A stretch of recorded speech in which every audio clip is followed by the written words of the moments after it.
If anyone asks me, what is the one thing, probably the most significant lesson that you have ever learned in the area of human relationships that works, and actually makes marriage work, is this one thing. You are probably going to be married to somebody who is opposite to you. In other words, opposites attract. Hello? Did somebody hear me? Opposites attract.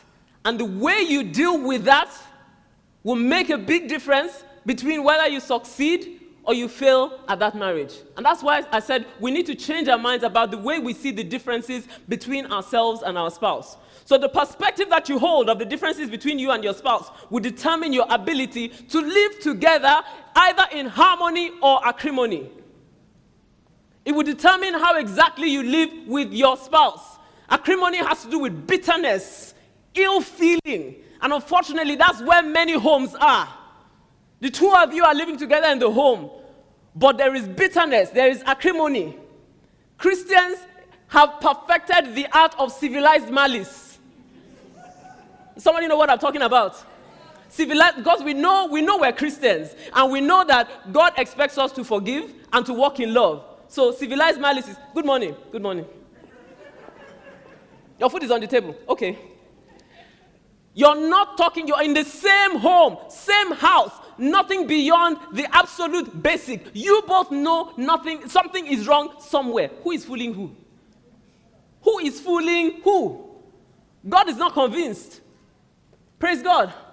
God did not design for marriages to be, a place where there's contention and there's bitterness. Life is too short to spend your life in a painful marriage. That's what I believe. It's too short to be fighting with your spouse.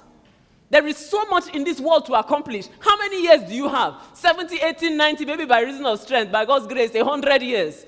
There are so many things you have to do. You're supposed to be running and speeding towards your vision. Instead, we spend our energy fighting with this person that is supposed to be the one that is helping us fulfill that vision. It's not supposed to be so. Life is too short for that. And that's why it's crucial that we get the right perspective about the differences between us and our spouse. So opposites tend to attract. Opposites tend to attract, and that is a reality that we have to, actually come to terms with. Opposites tend to attract.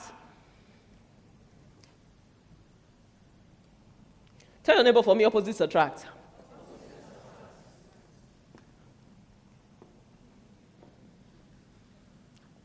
Let me see by a show of hands again, those of you who are married in the house.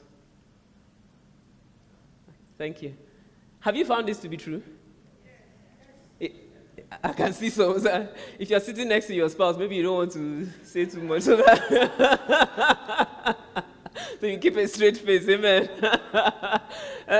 I'm sure when you got married, I didn't realize how opposite we are once we got married. It's a fact, it's an absolute reality in marriages. Opposites tend to attract.